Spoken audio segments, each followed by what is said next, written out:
So आज मी इरासाठी ब्रेकफास्टमध्ये बनवते आहे मूग चिला. तर मी हे मूग ओव्हरनाईट भिजत ठेवलेली आणि ती अशी भिजून अशी त्याला कोंब आलेली आहे. सो काल मी दुपारी टाकलेले ते आणि छानपैकी असे भिजले आहे.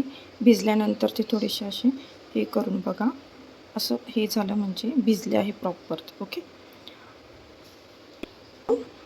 अजून जिरं आणि थोडीशी टेस्टपुरती, म्हणजे जास्त स्पायसी हवं असेल तर जास्त टाका, नसेल स्पायसी तर देन अशी पेस्ट करून घेतली आहे. मिक्सरच्या जारमध्ये मी जो पालक बॉईल केला होता तो घेतला आहे आणि तो आता ग्राइंड करणार आहे.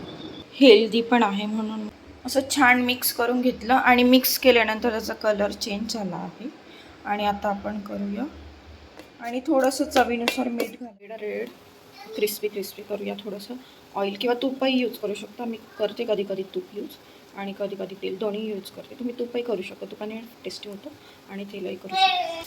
हे बघा, एक बाजू आपण पलटून घेतली आहे. अशा कलर येईपर्यंत भाजायचं आणि असं इथे झाला आहे इराचा चिला ब्रेकफास्ट रेडी. सो किती यम्मी दिसतोय ना, खरंच तेवढाच यम्मी आहे तो. तुम्ही पण ट्राय करा आणि कॉमेंट करून सांगा नक्की कसा झाला. सो अशाच रेसिपीसाठी मला फॉलो करा.